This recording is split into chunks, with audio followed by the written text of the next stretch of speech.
I would like to thank, first of all, introductory speakers, Robert Benjamin and State Secretary Tamara Vonta. I believe that this panel will be in 2 languages, but as I hear, there is an excellent translation, so it should not present any specific problem. We are going to talk about the European future, and as participants of this panel perceived which political changes would be necessary. Necessary for what? Now, it seems to me that during its several decades existence, the European Union perhaps lost a little bit the impetus for the Union.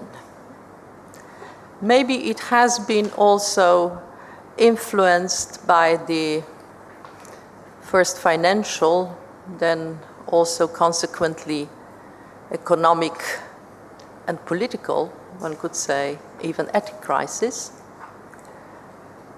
which resulted not only that many European citizens do not trust institutions of the European Union, but also do not trust the political process in the EU.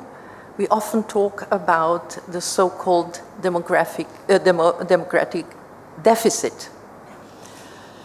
Recently, I think just a few days ago, Spinelli Group, with 2 liberals, MAPs, one former Prime Minister of Belgium, Guy Verhofstadt, and Andrew Duff, also introduced the new fundamental law for European Union, proposing 25 points and also suggesting a new convention on Europe, which should conclude, in their view, with work before 2017, that is before Great Britain would have apparently a referendum on Europe. Now, what was emphasized there is that in their view, it is not democratic deficit, but the deficit of government in the EU, or one could say governance.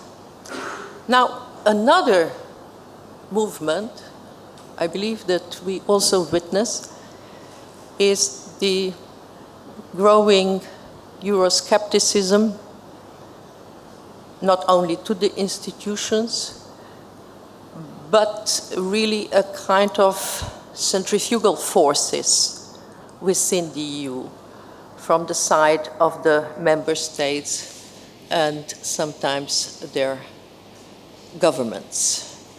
So what perhaps we are essentially facing in future, and might be already an issue in the coming elections for the European Parliament, it's the strive for a more intergovernmental Europe, or perhaps a more federal Europe.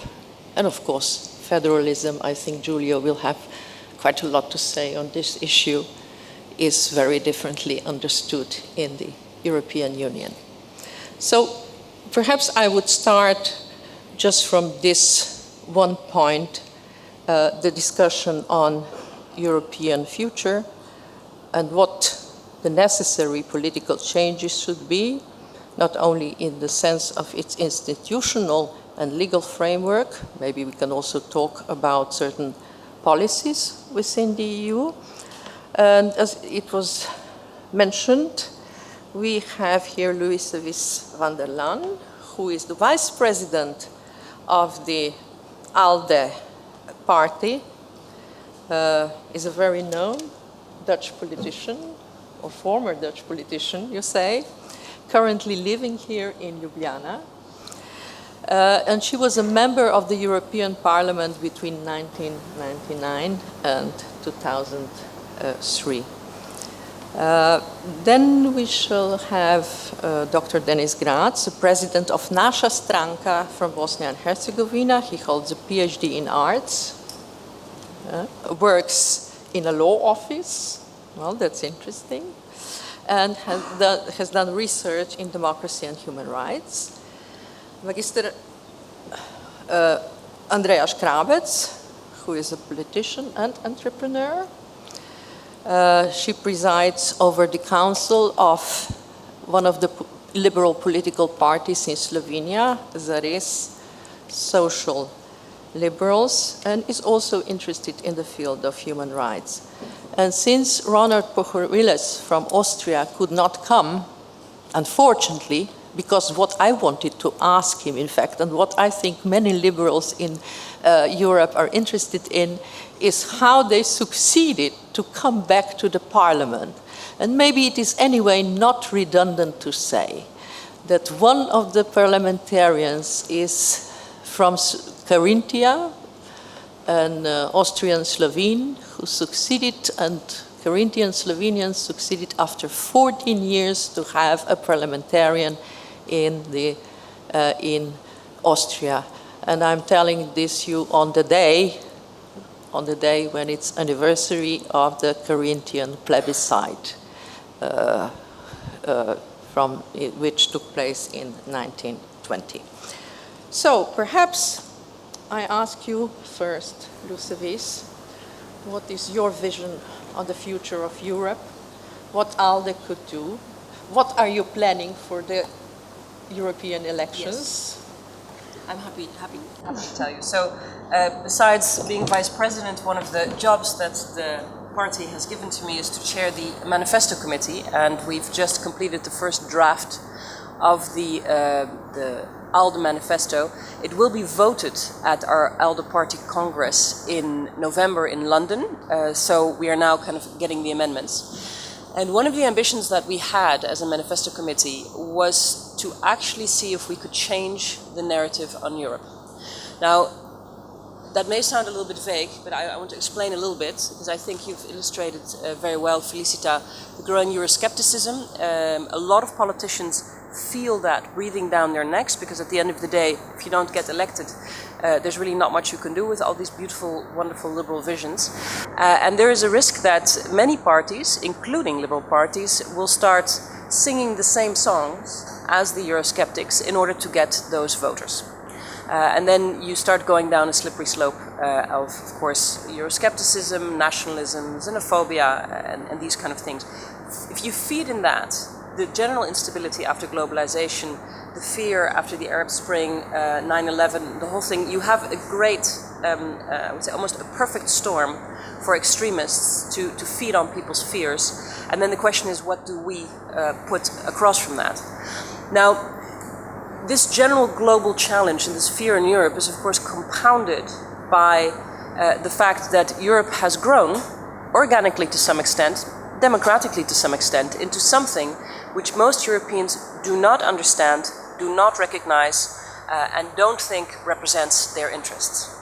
I am a passionate European. I've worked at the European institutions. I am a European lawyer. I can tell you in quite a number of detail what co-decision is, what a qualified majority is, and what all these things are. At this moment, I don't understand how decisions are taken in Brussels anymore. Now, if I don't understand it, and if I feel uncomfortable with it, then I can imagine that everybody else does that as well. And I think one of the risks that many liberal politicians have is they think, well, if we just explain it one more time, then everything will be fine. But there's an arrogance in that, an arrogance that we understand and the people don't.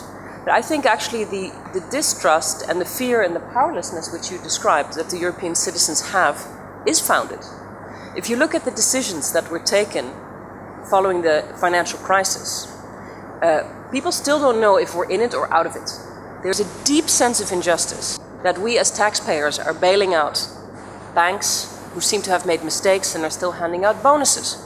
People don't understand that. I don't think it's something you can explain, because you can't explain it away. It is something that feeds into people's feeling of injustice, that something is fundamentally wrong with the way we have organized the European economic system. The idea that the only one who really matters in Europe is Mrs. Merkel. So we don't even get to vote for her, but apparently she decides what happens to our economies. There are so many flaws built into the system which are becoming apparent that I don't think you can actually dismiss citizens who are concerned about this as Eurosceptics who simply don't understand how things work. We have a fundamental problem, and if we don't address that, and if we don't take those concerns seriously, then I think we're doing Europe a disservice, we're doing democracy a disservice, and we're doing liberalism a disservice. So this, in my view, is the key challenge that we face. Now, coming back to the daily work of the Manifesto Committee, it's interesting that even though most people grasp this concept, when you actually start to draft a manifesto, which has to get down to nitty-gritty of what we do with the budget, how much money goes to agricultural subsidies, how much money goes to structural funds, how do we reform democracy, people go into their traditional reflexes. And they look, first and foremost, what is going to win or lose my elections? And then the visionary long-term thing becomes a bit more complicated if you then translate it into real policies. So it'll be interesting to see. We have a nice compact text. I said if it's longer than 4 pages, no one's going to read it, or the people who read it are going to vote for us anyway, so it doesn't matter. So it needs to be readable. My mother needs to understand what it says, and it needs to have a compelling narrative, because we've gotten to the point where the old narrative of, no more war in Europe and we need to have peace among nations is not enough to get people to come out and to vote for Europe, let alone for progressive pro-European parties. Now, I think you mentioned what happened in Austria with NEOS, and I think it's very interesting, especially if you juxtapose what happened in Austria, where people were basically fed up with a coalition of the two big parties who have rocked the country to sleep for their own political interests. And what, of course, happened with our good liberal friends of the FDP in Germany, who have managed to create the impression that for them liberalism was all about helping rich people lower taxes, and lost the electorate and got an incredible whipping, of course, in the last elections. And it's very interesting because they're neighboring countries, and they, I think, illustrate very much of what you can do, what you should be doing on the one hand, and what you definitely need to avoid doing. So the lessons to be taken from the FDP loss and the NEOS win, I think, are plentiful.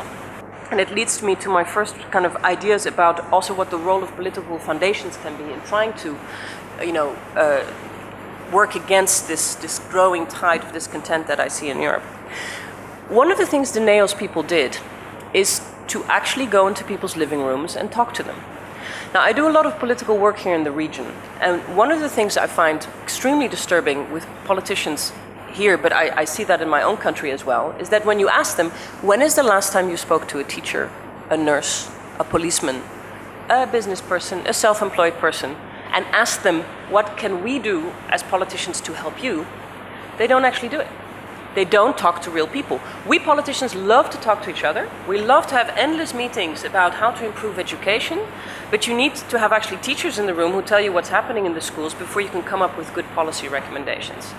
And I think one of the things there where foundations can help is to help with some of this research, to make this connection, because politicians do get caught up in the daily grind of going to parliament and voting and being in the media.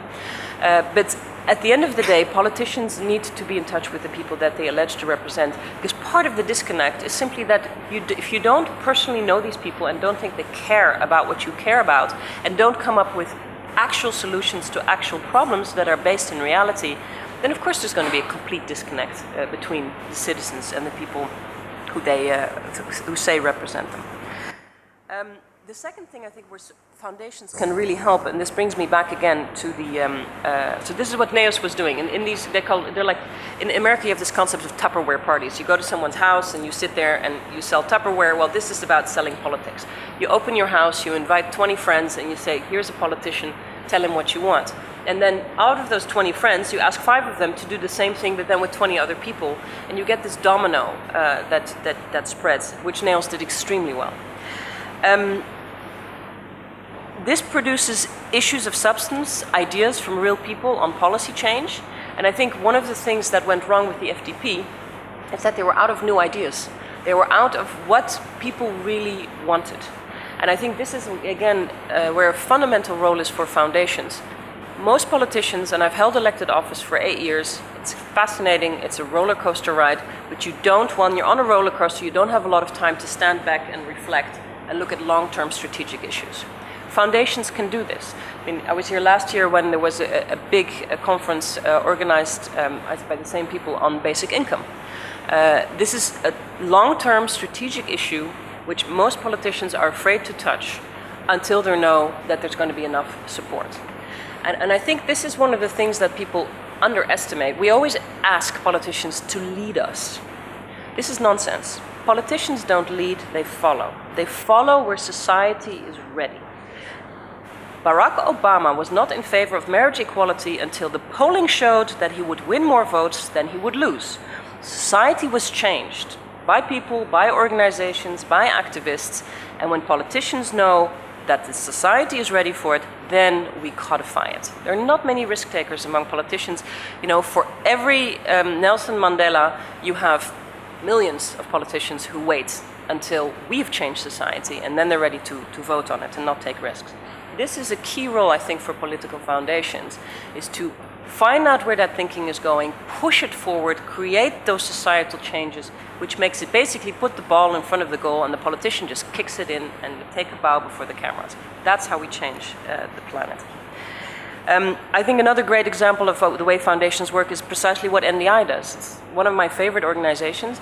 I think the way that they planted the seeds of democracy in the Middle East, training people, explaining to them the basics and how to operate, how to set up political parties, how to really make effective change. I mean, it was decades ago that we were up in Oslo because you couldn't actually meet these people in the countries themselves. You know, Mubarak wouldn't generally allow big democracy meetings in Egypt. So you had to fly them out, bring them to Norway, a neutral country, and talk about democracy.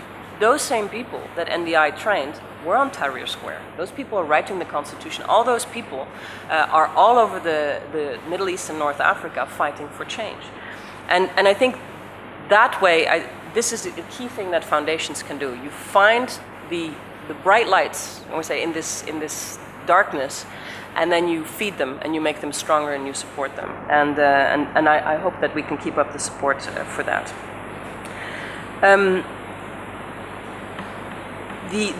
I like the idea that the title of the conference is about mobilizing citizens. I hope that the effect of the conference and the long-term strategic input of the foundations is mobilizing citizens.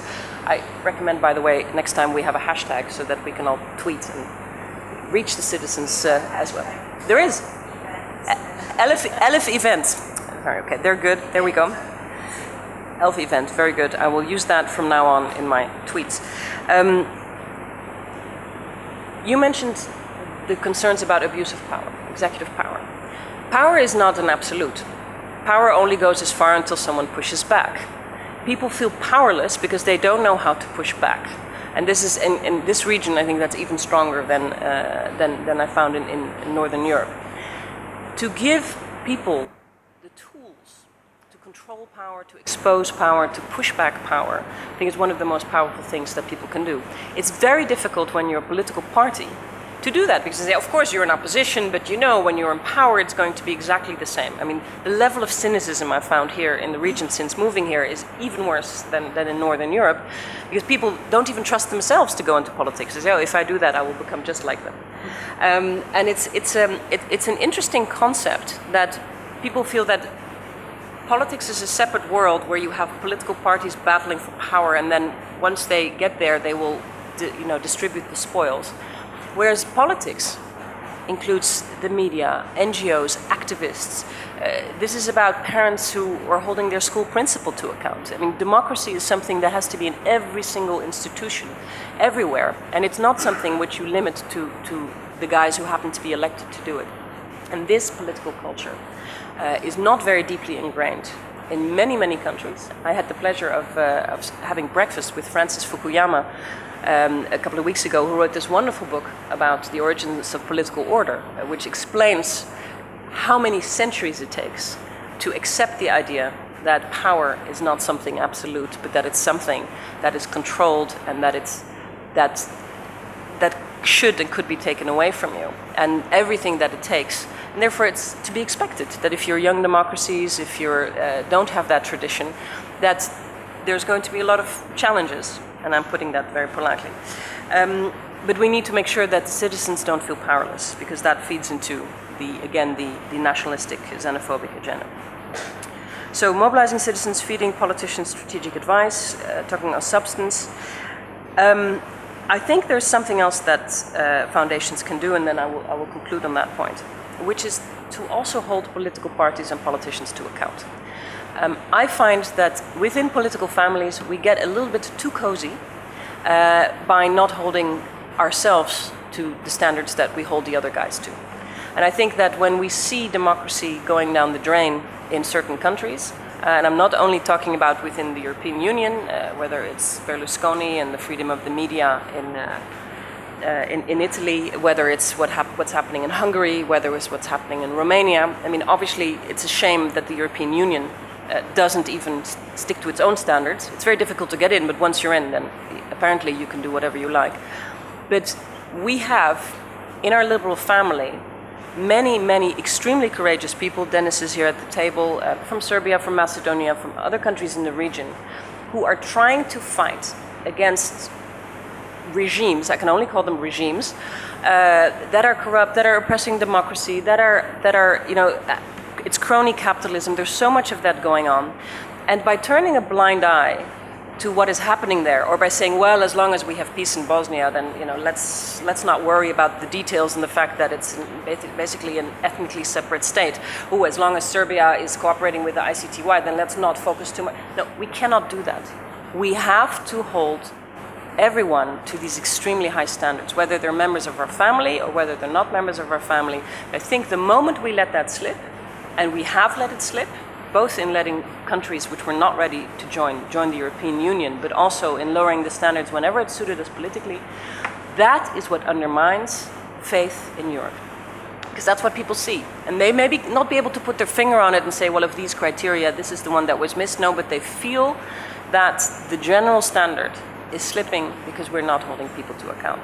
And this is, again, where foundations have a key role to play, because you can rise above the egos, rise above the, oh, well, you know, we're all good friends here, let's have a drink, and please don't, you know, accuse us in public. Let's try to sort it out. They can rise above all of that and say, we are a political foundation, we have other obligations, and we will help remind everyone what the standards are and point out objectively when those standards are being met, not being met, either within our political family, but also outside it and towards government. So that is kind of my homework list for the foundations for today. Thank you very much.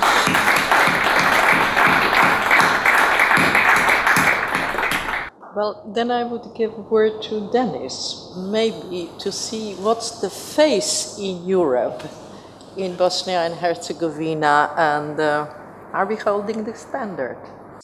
Okay, thank you very much for the kind invitation. My name is Dennis Graz. I am the head of a political party, of a social liberal political party from Bosnia and Herzegovina.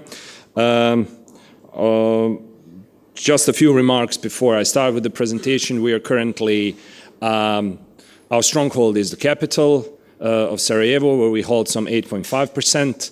On a state level, we're still below the 3% threshold. And in the next elections, state elections in October next year, we're trying to achieve these 3% so we can become a state important political party in Bosnia and Herzegovina. Bosnia and Herzegovina EU issue. I always personally feel kind of as talking from Middle Ages or from the prehistoric period, because our issues are really that concerning and that serious that they always apply to this section of special case, a problem case, an issue that may be treated as something that happens in the outskirts of European Union, but essentially, and this is the point of this whole short presentation, it is really the issue upon the European Union will prove. It is kind of an ultimate test whether the European Union as an idea will survive, or it will become some kind of an administrative complex dealing with particular issues of particular countries, member countries of the EU. Bosnia-Herzegovina has traveled from a very safe and cozy trip since the end of the war in 1995 until 2006, when the international community has, in a nutshell, decided to leave Bosnia-Herzegovina and their politicians to themselves, which proved to be a very wrong decision at that point. We did have some stability and well, peace. There are different levels of peace, but the level of peace which we had was satisfying the political interests of the international community insofar that they decided that we should take our own that we should take our destiny into our own hands. Nevertheless, since 2006 until this very day, Bosnia-Herzegovina has gone through a terrible phase where all the achievements that were made until 2006 basically were annihilated, annulled, and brought us back to very much the situation that we had in 1995 and 1996, in the period where the state was very fragile, very dangerous, very unstable. And unfortunately, I have to say that it is due to the political system in Bosnia-Herzegovina, probably one of the most complicated in the world, that brought us in a position where the process of integration in the EU still coming from the mouths of our political leaders, the most important or the leading interest for the citizens and state, has become somewhat of a joke. And what I mean a joke is that although Bosnia-Herzegovina geostrategically, as a part of Western Balkans, being now in between Croatia and Serbia, and being sort of in the middle of an area which, whatever we think about Balkans, as a civilization, as an element of this civilization, does belong to the European Union family. We are in the process where it will take us a lot of time and a lot of effort to even confirm our candidate status and to start negotiation. And I will just shortly show why is that, giving you some data on what has happened since 1995. So 1999, the process of stabilization and association started. In 2008, the European Commission and Bosnia-Herzegovina signed the Stabilization and Association Agreement and the Interim Agreement on Trade and Trade-related issues. That was the peak in terms of what happened in the relations Bosnia-Herzegovina and the EU. Bosnia-Herzegovina has become a potential candidate, at that point being one of the most promising candidates, considering the issues that Serbia and Montenegro and Macedonia have had, especially in relations to The Hague and the issue of Macedonian name and the relations to Greece. 2010, we were granted a visa-free regime for those citizens of Bosnia-Herzegovina who have a biometric passport. This now is even recently questionable. There are considerations to bring back a visa regime due to the inconsistency and the higher numbers of asylum seekers coming from all other countries as well, not only for Bosnia-Herzegovina. In the progress report of 2012, we were completely negatively marked. And I will just give you an example of why is that. it is really up to our politicians, and this is the key issue, the essential problem of Bosnia and Herzegovina. The political leaders and the political parties that emerge out of the Dayton system in Bosnia and Herzegovina basically follow and impersonate politics which are incompatible with the EU standards. And this is where the problem, where the conflict emerges. It is completely understandable, it is very rational for those people not to move on or to do their work, do their homework in the process of EU integrations and bring us a step forward or step closer to the European Union, because essentially it will bring about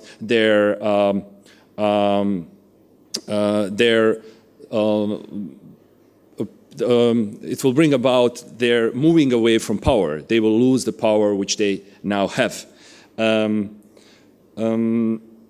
This is best visible in the case of Sejdić-Finci verdict. I don't know how familiar you are with this issue, but this has become the cornerstone, the most important prerequisite that Bosnia and Herzegovina needs to fulfill in order to continue these EU negotiations, EU integration negotiations. The Dervo Sejdić and Jakub Finci are two prominent members of Jewish and Roma community in Bosnia and Herzegovina. They claimed for the European Court of Human Rights in 2008 for the violation of their basic human rights because they did not have the passive right to vote according to the Dayton political system, the political system that was developed in Dayton. In practice, that means that they could not run for an office of a member of presidency, the executive branch of the state of Bosnia and Herzegovina, and they could not become members of parliament, of the state parliament. The European Court decided that their rights were violated, and we were ordered to implement this verdict, this Sejdić-Finci verdict. Now, what happened is that it has become the one thing that we need to fulfill so we can continue on negotiating. The problem with this fulfillment is you can really solve it within a day. It is just a passive right.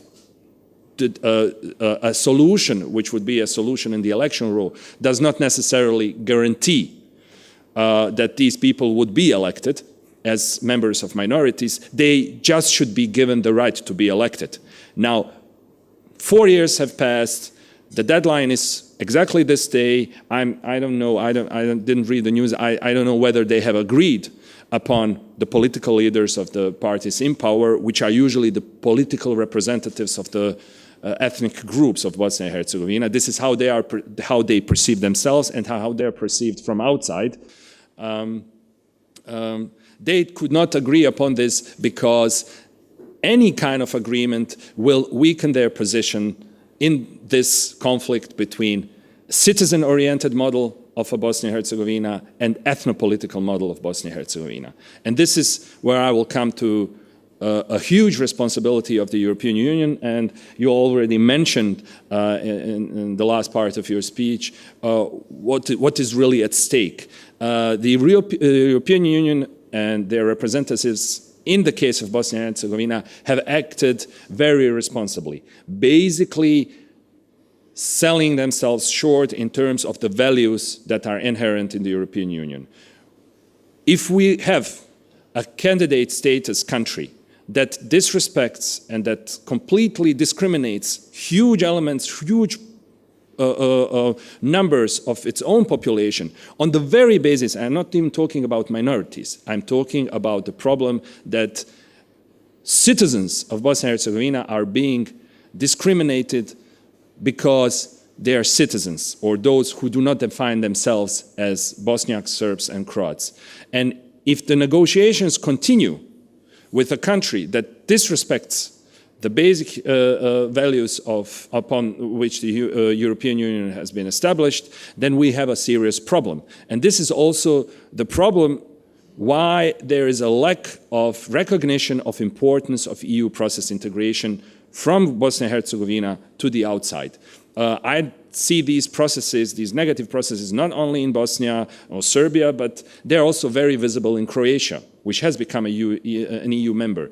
There is no clear understanding and no clear perception what does it mean to be a member of the European Union, and there's, unless we are talking about this financial or material benefits in terms of that some money will come into the country from the EU funds, there is no clear, there is no understanding of why is it good for the countries of the Balkans to be members of the family.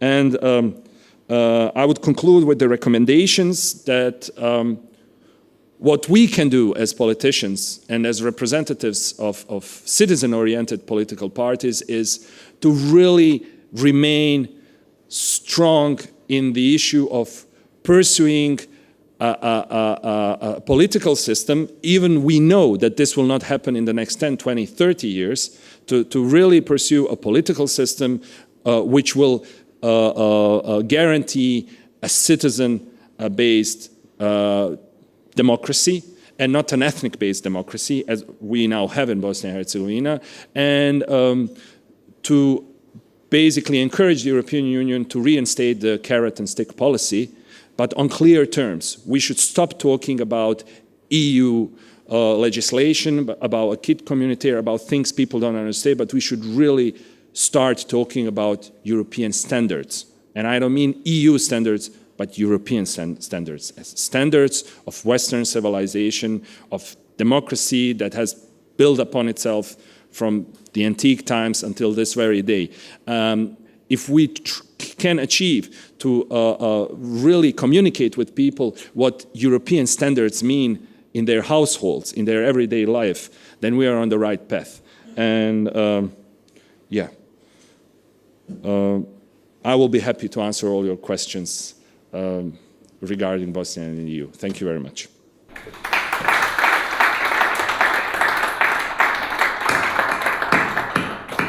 Well, thank you, Denis. It was interesting that you called Europe a joke, rather, but you anyways stressed the faith in Europe and what you will do. I agree that the Sejdic-Finci case may be decisive in many ways, because it is not only a human rights issue, but it goes to the core of the constitutional setup of the Bosnia and Herzegovina. And the constitution, as you said, is annexed to the Dayton Agreement, but it is upon the Bosnians themselves to change the constitution. And what I was talking before about the danger of the tyranny of majority, it is interesting that there are three ethnic groups which draw constitutionally from the old Yugoslav constitution of the constituent nations and other groups, and exclude some from their voting right or standing for the office.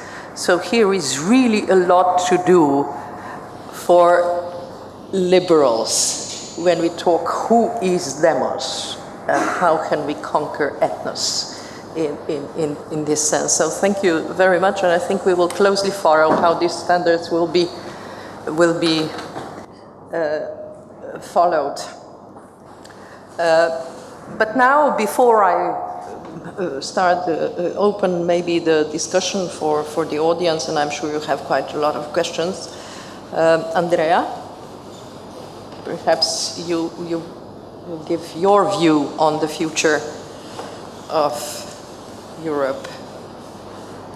Thank you, Felicita.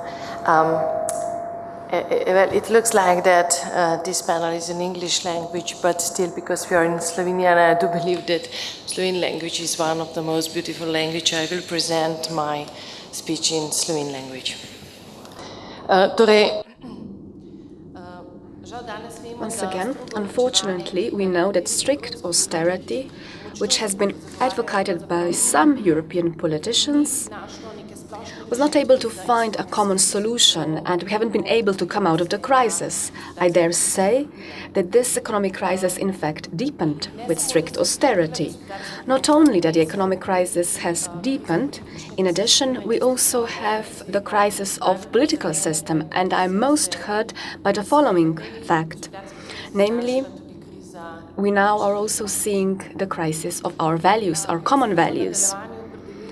In the following chapters, I will speak about three aspects which are, in my opinion, decisive for our common European future, and I will also define requisite political changes. And I will especially refer to our Slovenian environment, because there are certain differences when it comes to other European countries. And of course, we also differ from other third non-EU countries in that respect. If I first take into account economic aspects, so since the outbreak of the economic crisis, Europe has not been able to find a successful recipe which might work in all the countries of the European Union, even Germany, which has been advocating the tightening of the belt, strict austerity.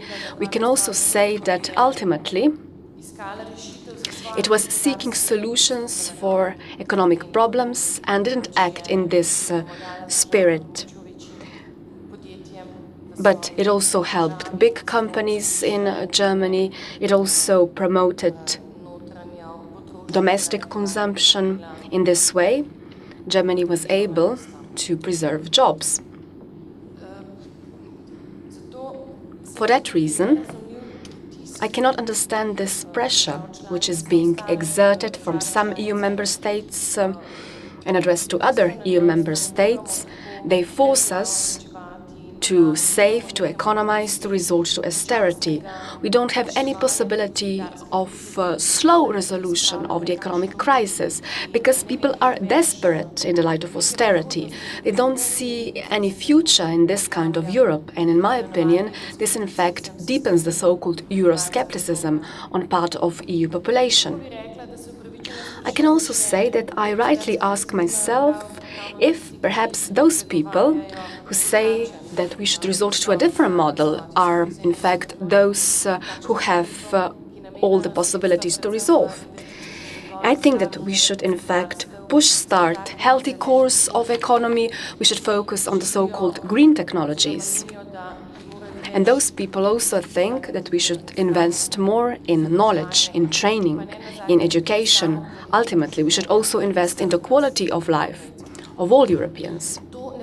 However, this doesn't mean that we don't need to cut down our expenses, state expenses, but this reckless tightening of the belt doesn't in fact result in greater development of this society, because we cannot earn any income, we cannot generate any revenue if we merely economize, if we merely resort to austerity changes. However, if Europe is not economically stable, you also don't develop yourself intellectually. We do not make any advances, and we have not been able to compete at the global market. It also seems that our politicians, our MEPs, Slovenian MEPs, do not focus enough on resolving key problems and challenges within the EU. But still, they are confined to certain problems, such as common monetary, fiscal and economic policies for all EU member states. And they lack awareness. They don't know that everything that is passed in the European Parliament also directly impacts all the citizens of Slovenia. And some decisions they take, in fact, do not make any sense, or they are even arrogant decisions. I'm convinced that you probably all recall one example about banned cucumbers, how they can be sold at the market. Luckily, this directive has already been withdrawn from the market, but recently I also saw that it will be prohibited for hairdressers to wear high heels, because in this way, it's been claimed, you will improve their operations. So you lose focus. They focus too much on details and they lose the big picture. And we do not resolve all the common issues and main problems and challenges. Last but not least, recently we learned about the so-called Big Brother from the other side of the Atlantic, that they are eavesdropping, they are monitoring every step we take. and I expected that the European Union would respond more decisively or that they would pass certain measures as EU institutions. Unfortunately, I haven't seen such actions taking place. And once again, we bowed our heads. We also know that the European Union is wasteful, it lacks efficiency. And this was now also acknowledged by the European Commission. Its president, José Manuel Barroso, has recently made a statement in the public and said that Europe, in fact, or rather the European Parliament, should deal with the big things and should leave these small, minor things to national parliaments to decide. He spoke about the so-called fitness for European legislation. I really look forward to this, and I do hope that this will be materialized, because this will mean that we will cut down on red tape, because I think that we are all suffocating by this bureaucracy, and I believe that it intervenes too much in day-to-day life and operations of citizens. When it comes to economic policy and decision-making policy of big states, this leads to great differences between individual member states. And I don't think that just the economic crisis is to blame. But irresponsible, inefficient control and monitoring of all institutions are responsible, because they should do their job on time and they should perform their duties correctly. But unfortunately, I dare say they fail to deliver, and some countries are now in the economic crisis because we were allowed to go into reckless indebtedness because they didn't in time prevent us. I believe that if we have EU institutions which should be responsible for control, for monitoring, they do take decisions about our monetary policy of indebtedness and economic operations within the state. I believe that it is their job to act promptly and to say no to excessive indebtedness, because in my opinion this could resolve many problems. It could prevent economic crisis in many countries to take place. I also believe that in doing so we should in fact limit restrictive measures which we are witnessing today in Slovenia. Ultimately, those sections of society are affected the most, which are least to blame for the situation, and of course they could not impact these processes and decisions taking place in Slovenia today. Then I will focus on political aspect, and I will again focus my attention on Slovenia, because I believe that we should first do our job in Slovenia. This doesn't go merely for our political system, but also other values. Based on opinion polls, it has been said that political parties and politics are, in fact, at the bottom of popularity. We are not trusted by the people, which is very interesting. We're placed alongside the church, which is quite interesting. Why? I believe that the church focused too much on the economy, on politics, and didn't focus much on its main function, main mission, i.e. offering spiritual support. So this is in fact the mission of the church, primary mission of the church. For that reason, we have seen the spread of corruption, and this goes for politics, economy, and spiritual life. And who is responsible? Politicians, firstly, then political parties, of course, as well.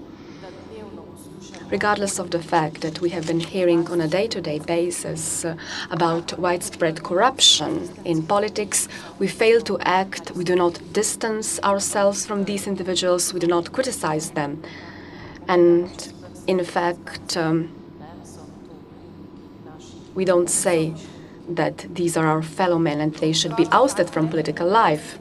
And another reason for lack of popularity among politicians in Slovenia, and I believe this is a very specific feature for Slovenia, this ideological fight, this unity. Really, I do not know of any European country which would cling to the past so much as we do. We resort to differences arising from the Second World War. The youth cannot, in fact, follow these ideological fights. They cannot understand this. And this fear condition which we are witnessing today is so serious that, in fact, is also unparalleled to the Second World War. It's even worse today than it was in the past. And people fight. Today, it seems to me that some political parties are not able to distance themselves from this past. They do not look into the future, and every time they resort to this topic when they resolve, or rather, when they do not speak about certain problems which need to be addressed. And I really do fear of our future. I fear what might happen to Slovenia, because we are caught up in this vicious circle. And I don't see a way out. And then again, no wonder that our electorate thinks that we are incompetent, they do not trust us, they are fed up with us. The level of political culture is so low in Slovenia that the turnout is very low. Politicians are seen in negative terms, as my predecessor has mentioned. The colleagues from NIOS in Austria had this Tupperware system to spread the word, and I think that it would be very difficult in Slovenia to gain support, how to attract people, that we would come to their houses, to their households, to explain about political ideas, because the situation is very bad in that respect. However, it is true that some parties, liberal parties, when it comes to the impact of the crisis, have been pointed out to this in 2008. At that time, Slovenia was not yet affected by the crisis. However, at that time, our positions were not likable. In fact, they had the opposite effect. We spoke loud and clear about the necessity to adopt certain reforms which are never likable and which are quite painful. And I do feel that for that reason, our PR, our communication was not successful, and all liberal political parties are now ousted from the parliament for the first time after Slovenia's independence. And the similar crisis of liberal parties is seen at the European level as well. So the news about the Austrian Liberal Party, which qualified to the Austrian parliament, is a very good piece of news for me. And I might ask myself whether this is a repeated rise of European liberalism in Europe. I hope this is the case. Yet, it is true that European liberals need to demonstrate that we deserve to qualify for the parliament again, that we are worthy of this, and we need to be present in the European Parliament as well. And one of the most important thing, in my opinion, is to say that European liberals know to observe, to identify problems, what is the trend in Europe in the political context. We are well aware of the fact that when it comes to the political crisis we are faced with now, those extremist forces are on the rise. And they attack democracy in Europe. You have seen this in Greece quite recently. We all heard and read a lot about the so-called Golden Dawn. I fear what might happen if liberal parties do not qualify to the parliament, what might happen if we lose our vision. And maybe such parties would be even more present if liberal parties are not present. But if we are able to resolve the economic crisis, such parties will not be as popular. We have to know that people, when they fear for their existence, for their survival, then nationalism is on the rise, and such extremist parties as well. And then values for which I wish should define the European Union should be, in fact, our values, because every crisis is coupled by the crisis of values, because people are plagued by fear, by uncertain future, and you then focus on your own existence. You lack solidarity. You are not susceptible to hardship of your fellow man, and in this case, basic human rights are threatened. But I believe that human rights should be placed the highest in Europe because these are our main values. Intolerance is on the rise. People reject migrants. As I have said, nationalism is on the rise. The multicultural Europe is threatened. But this is the basic premise of the EU. And then Euroscepticism is rising as well. Consequently, the existence of the EU is threatened. We need to act at the right time. We need to say why it makes sense for the European Union to survive in objectives, to be stronger at different markets as well. In other words, if we want to prevent this, we need to once again establish a very stable economic environment, because when people have jobs, when they have high quality life, they are more open to other people, to those people who are different. We embrace their culture if we are happy with our own lives. And in this way, this in fact leads to smaller differences between nations.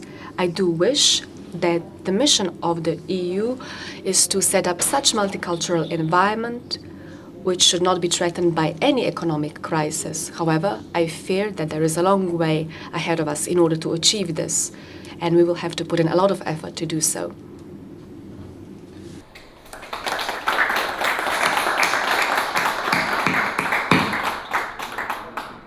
Hvala za to predstavitev, Andreja. Zdaj ne vem. Thank you, Andrea. I believe that we have about 20 minutes.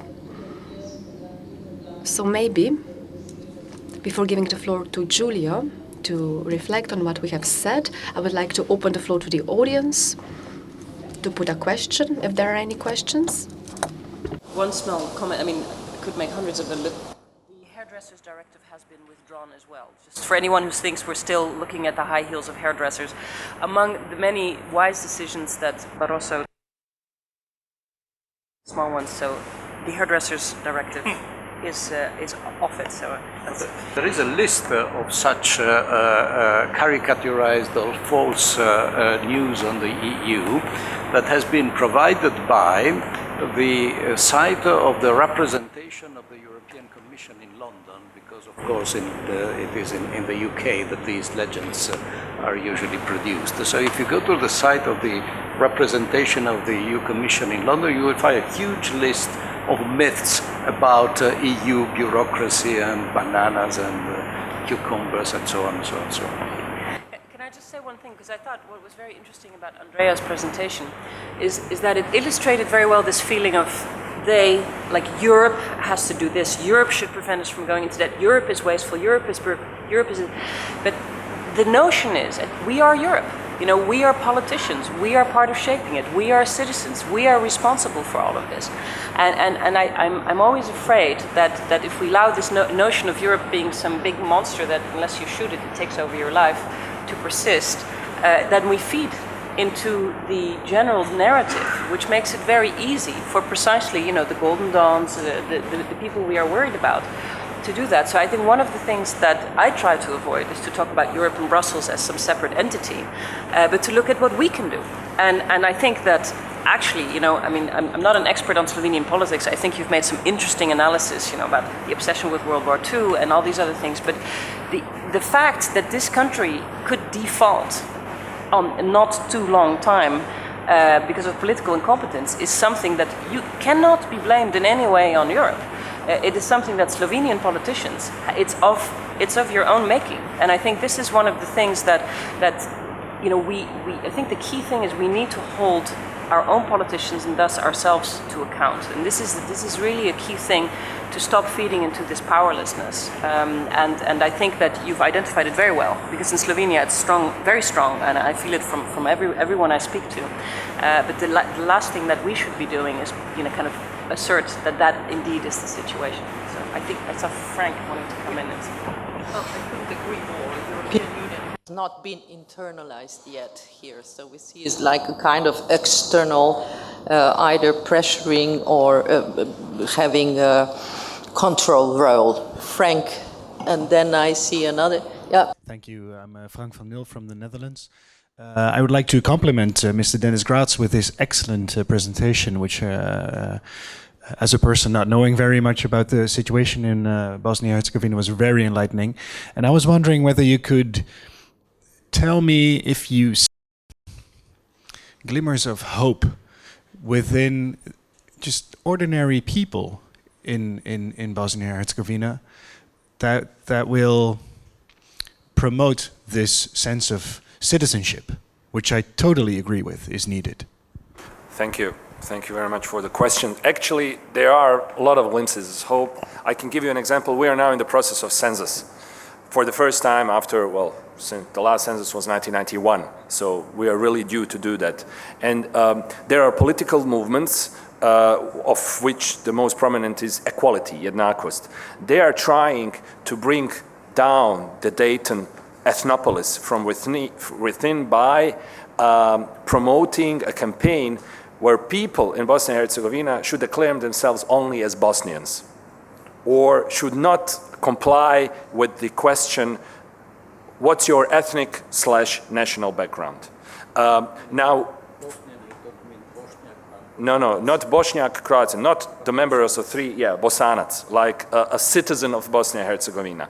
Now, from my position as a politician, I'm not, and we have decided not to comment on the census, but it shows me, because I don't think it is what a citizen-oriented party should do. I mean, everyone should declare themselves as they wish or as they feel, but I see that as a strong, it is an urban movement, and they are fighting these reactionary movements of Bosniaks, Croats, and Serbs, asking, demanding in the mosques, after the prayers, everywhere on television, on radio, you should declare yourselves, because I don't see anything wrong with how people identify themselves and declare themselves. What is wrong is that they are going to use the results of the census to basically strengthen the ethnic homogenization of the country, which, history shows us a lot of wrong things have happened. So, I mean, being a pragmatic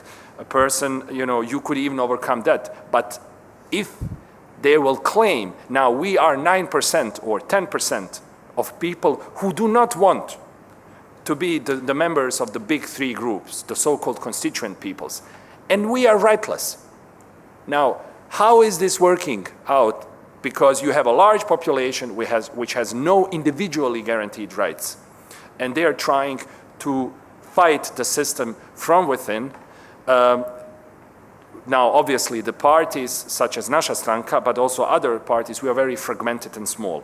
And we are in the process of forming a bloc which will present themselves at the next elections, trying to get these votes. These people usually don't vote because they're disgusted by politics. You talked about it a little bit, the problem with politicians not being able to communicate and not being able to go down there. But there are glimpses of hope.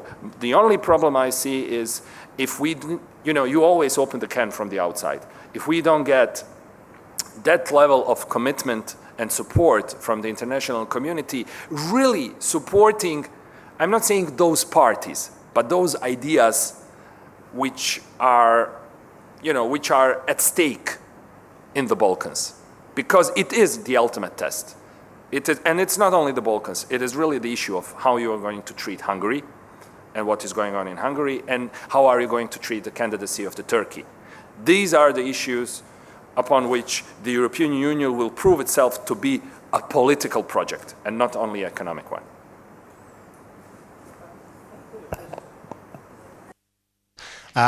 And I know you made the point about Slovenia being obsessed with history. Well, coming from a country that has been obsessed with 800 years of history, I think the important thing to learn, though, is it's very important to understand your history, but not to become a prisoner of that history. I want to, and our moderator, open by making reference to Britain and the fact that Britain is going to vote in 3-4 years' time in 2017 on its continued relationship with the European Union. And I think that's a good thing as somebody who's incredibly pro-European, because it will settle the issue and it will engage the British people in the debate around Europe. And I would disagree with Luis about, the European elections next year. Most voters will not read the European manifesto of any of the European political parties. In fact, elections will be more on national issues rather than on European issues. And is the question that should we not be having more referenda in the European country, in all of the European member states on European issues in order to engage European citizens? In Ireland, we are constitutionally obliged on every major European treaty to put that treaty to the people. And it is the only time that there is, well, it happens, but there is serious debate around the treaty, but also about Ireland's relationship with Europe and the direction of the European Union. So should it be a case, in order to engage the citizens more, in order to encourage the political elites to talk with people, that we should be looking at having a referendum on all key European issues? I think actually that, Malcolm, and I don't disagree, because I do believe that the elections are always about national issues, and that we'll be lucky if people read the European manifestos. So yes, I think we're on the same path there. My party is a party that was set up. One of the basic tenets of D66, when it was set up in 1966, was to bring more direct democracy. We want to have an elected prime minister, elected mayors, and referenda. And the first time that we actually succeeded was to have a referendum on the European Constitution. Now, among the many, many things that went wrong in that campaign was asking, are you in favor of the European Constitution? Not saying, would you prefer the European Constitution over the Treaty of Nice, which was the real question which was at stake. So everybody who thought, well, this doesn't ban bullfighting in Spain, could say no, not realize, or, basically we still can ban bullfighting in Spain, but, that's the way the campaign was formed. I think the example of Ireland is wonderful. I do think referenda help to start a debate. I think they force politicians to explain why they have agreed to things. I think if you don't have them often enough, they spiral into a general, well, I don't like politics or politicians or the establishment, so I'm going to vote no just for the sake of it, which is part of what happened in Holland. I think any question they would have asked, except maybe do you like the Queen, they would have said no matter what the question was, because we were ready. The Dutch were ready to say no at some point. But what was very interesting about the referendum was that in the weeks afterwards, there was a huge rise in faith in politics, support for the notion of democracy, because people felt that they had been heard and that their voice and their vote was counted. And that, I think, is the key thing that is missing. And people feel so powerless when they can't influence things. And so I agree fully with you. I think there should be referenda, there should be more referenda, especially on these issues. And I think we have to accept that the outcome will not always be what we would like it to be. And I'll stop with one small anecdote, which is that I asked my then party leader, Frank knows who he is, but I won't give any names. I said, I really think we should have a referendum on the enlargement, on the accession of the countries from Central and Eastern Europe, because this is such a momentous thing that we need to have support. This is something which is going to be held against us for decades. Let's ask the people to be on our side. And he said, and this is coming from the party that is in favor of referenda and democracy and all about trusting the people, he said, no, because they might give the wrong answer. So. 2017 and the recent proposal on fundamental law. Yeah. But this is a very complex question on the referendum, because in comparison, for example, with the Netherlands, you had one referenda, I think, in 150 years or something like this. And we had how many in 20 years? A couple dozen or more. So this is a really very complex issue, but one could ask if we could have an EU-wide referenda of certain EU issues. if certain member states, and of course would agree with this, because perhaps it would require constitutional changes and all this. And you know, when you talk, let's say, with French, they are tired of let's say, having a new referenda on EU. But it is something I think we should look at, perhaps in future. Yeah, that would be very interesting. Yeah, Spain.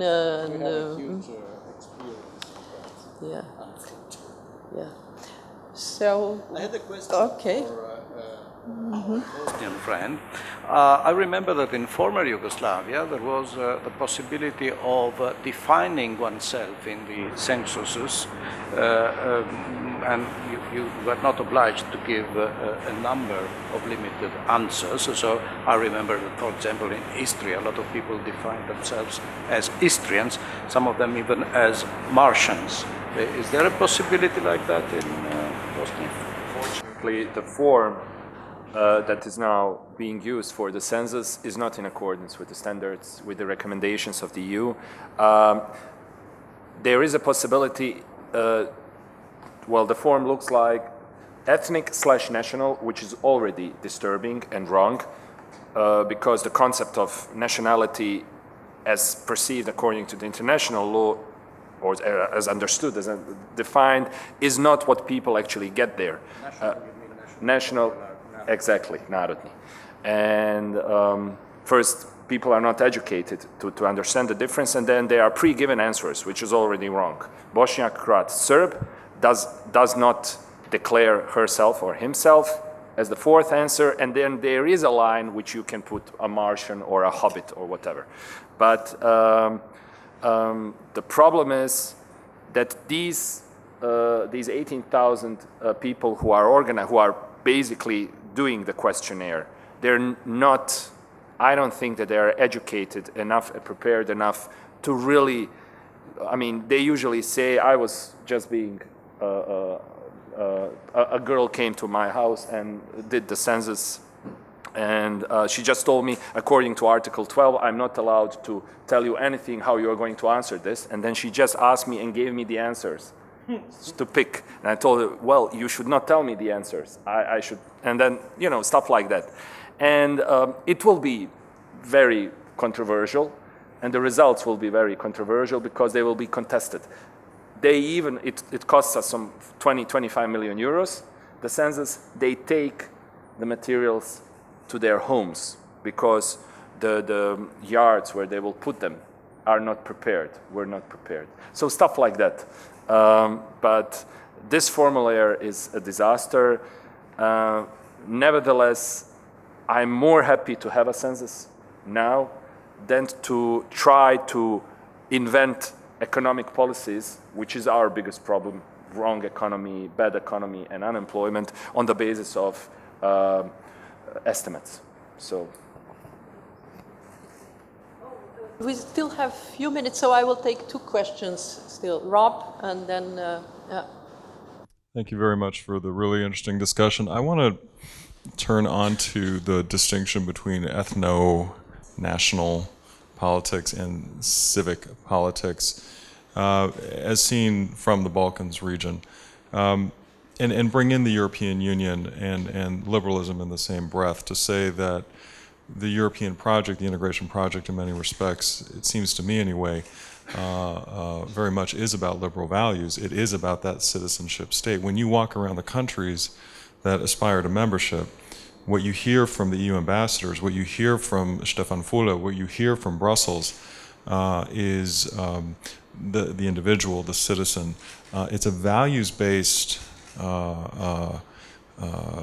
assertion that if you want to join the European Union, yeah, we'll get to the acquis at some point, but really what we're talking about here is values. And again, what you hear is a liberal value system. When you look inside the European Union, however, of course, you see extremism, you see nationalism of states that now, countries that are fully fledged members that are not about to face Article 7 separation. And in a country like Bosnia-Herzegovina, where it is so acute, right, I I wonder how citizens in Bosnia-Herzegovina look upon the European Union, maybe with a not a confusion, but maybe not clarity at the same time. Because it feels often that the Europeans from Brussels elsewhere are saying, do as I say, not necessarily as we do. And what are the standards, in point of fact, to attain and then retain membership? And in a country like Bosnia-Herzegovina, where, for example, we've done public opinion research, and going into the 2010 elections, and I'll just offer this as an example of how reflexive ethnic political identity is. Going into those elections with the nationalist leaders in power, the disapproval rates of the government. Do you approve of this government? And inherent in that question, of course, is the political leadership. The disapproval rates were 80 to 85 to 90% going into those elections. Those parties won those elections, with the exception of the SDP. Those parties won the elections. So even in a democratic political exercise, when you have such high disapproval rates, there seems to be in the electorate a reflexive, we would say knee-jerk fallback onto ethnic identity as political expression. And again, I find it as a challenge for the European Union to impart the values that it espouses when the continent as a whole is facing some very difficult questions along these lines. I just was interested for any impression you might have in respect to that. Take another question and then perhaps if someone...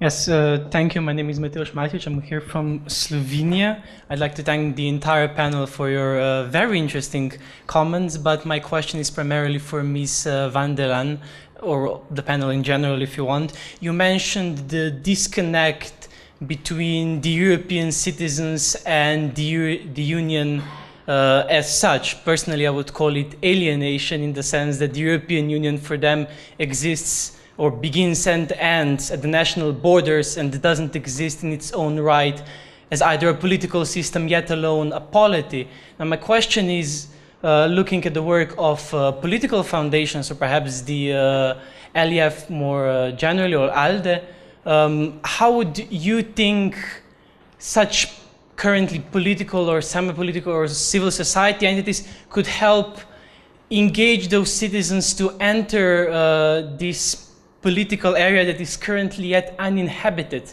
and in doing so, in inhabiting it, also act as the act of creation, as the genesis of a European political space, European political sphere? Thank you.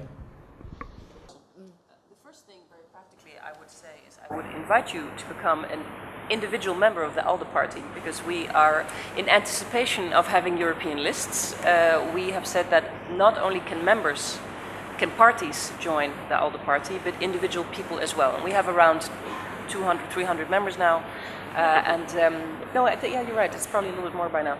And they have representatives at the conference, at the Congress, and the vote and all that. So the idea would be that at some point, and it's too bad that we can't do it at the upcoming European elections, that there would be European lists.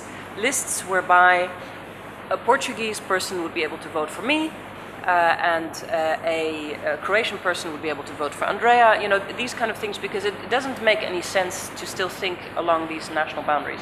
Now, until we get there, I think these kind of events and anything that can open up borders, whether that is studying abroad, participating in Erasmus, working abroad, falling in love with a foreigner. You know, it's these kind of things, reading other newspapers, watching TV programs. I don't know if there must be a lot of addicts here to the new Danish political show, Borgen. I mean, you know, this is just absolutely what it's like a European West Wing. So I think all the political junkies in the room would enjoy watching this. There are so many things that we can do to make sure that we start growing this European political space. But the key thing is, I think, and we should do that all in our personal lives, is to just rebut nationalism wherever we see it. And this is something, because you hear these comments all around you, whether it's in stores, in your own family, at birthday parties.